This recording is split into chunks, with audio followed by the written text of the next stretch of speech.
Perjalanan AHY di depak Anies dirangkul Prabowo diajak magang Jokowi. Dilansir dari Kompas.com, nasib Agus Harimurti Yudhoyono atau AHY dan Partai Demokrat kali ini boleh dibilang sangat beruntung karena akhirnya berhasil berdiri bersama pihak yang menang. Namun posisi tersebut didapat berkat perpaduan kesialan dan keberuntungan yang terjadi secara sekuensial. Pasalnya, sebelum memberikan dukungan secara jelas dan tegas kepada paslon Prabowo Subianto, Gibran Rakabuming, AHY dan Partai Demokrat justru dicampakkan secara tidak hormat oleh baca pres Anies Baswedan persis setelah Partai Nasdem Surya Paloh dan Anies Baswedan mendapatkan kader baru yakni PKB dan Muhaimin Iskandar. Ketika itu, Partai Demokrat terguncang hebat. Susilo Bambang Yudhoyono atau SBY dan para petinggi Partai Demokrat langsung mengadakan konferensi pers dari kediaman SBY di Cekels guna menanggapi pengkhianatan politik Anies Baswedan dan Partai Nasdem tersebut. Sebaliknya, pihak Partai Nasdem dan Anies justru melakukan political downplay untuk mereaksinya. Dengan kata lain, baik Surya Paloh Partai Nasdem maupun Anies menanggapinya dengan cara yang kurang bisa diterima oleh Partai Demokrat.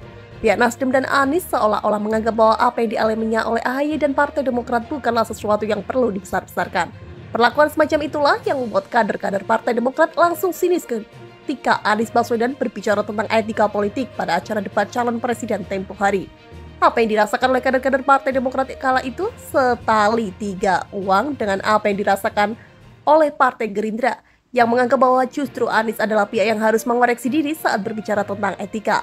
Perlakuan tidak etis yang diterima oleh Partai Demokrat tersebut tentu mau tak mau membuat AHY harus menemukan tempat berlabuh baru yang lebih bisa menghargai eksistensi Partai Demokrat.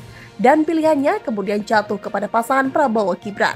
Namun ada yang berbeda dengan sikap dan tindakan SBY, AHY dan Partai Demokrat kali ini jika dibanding dengan dua pilihan umum terdahulu.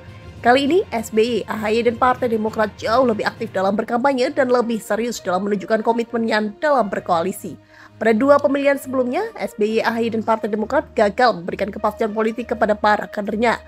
Para pemilihnya 2014, SBY sama sekali tidak memberikan kode jelas kepada kader-kadernya, apakah harus mendukung Jokowi atau Prabowo. Ambiguitas politik tersebut membuat Partai Demokrat kehilangan banyak suara di satu sisi dan tidak mendapatkan tempat di dalam pemerintahan di sisi lain.